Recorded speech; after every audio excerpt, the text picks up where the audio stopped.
So this is the center table piece, carving butcher block storage thingy I was talking about. I mentioned some time back that this is pretty flimsy material here. This drawer sits between these 2 points. If you notice, the drawer is all crooked. It sags in this way and that way. This door doesn't fit. And this is mostly made out of really cheap stuff. I'm rebuilding it with a better quality of wood. And one of the things I want to do is put wheels under it, because it's difficult to pick this up and move it out of the room every time we wash the floor. So I'm starting with some pretty good quality 3/4 inch plywood and wheels. I'm thinking with these wheels on here, that should bring the bottom of it up to just about the level where the bottom is now. What is this for? Your kitchen cabinet. The thing that I'm rebuilding. It's going to have wheels on it.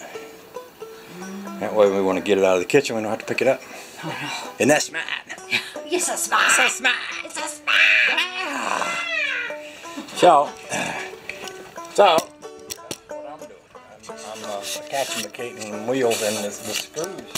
They're going to be a little too long. They're about 1-inch screws, and that's about a 3/4 inch piece of wood. So what I'm going to do is, after I get screws on them, I'm going to take it out in the shed and chop the back side of those screws off. Ooh, what a joy.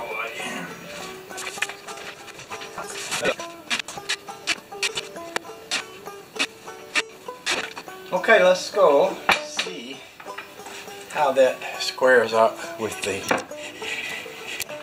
tallness of the bottom of the table. But when I get through with this thing, I want it to be as if it were the same piece of furniture, except that it won't be, because it'll be better and stronger. So the bottom of that appear to be, I'm reaching up under here now, they're pretty darn close. The top of that is a bit taller. So I'm just going to think about this for a few minutes. It's kind of interesting. In the middle, it's almost the same on each side, and that's where this other piece of furniture is bowed down in the middle. It's getting ready to fall. It's getting ready to fall apart.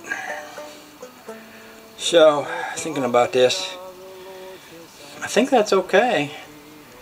I can raise up the entrance. I can raise up this door section a little so that everything kind of works and fits. And I will go out to the garage and we'll nip these little screw heads off of here. Okay, here's option number 2. I mentioned that this was a little lower, this tabletop, than the original table, and that I was going to cut these screw heads off. But instead of doing that, I could cut 4 rectangular pieces of this plywood right here, and I could put that underneath the wheel and then put the screw through that. That would mean that that entire screw would be being used to hold this in place. It would mean that this part would be that much taller, and I wouldn't have to cut the screws off. And pretty much all it would take would be for me to go cut 4 little rectangular squares, one for each of these.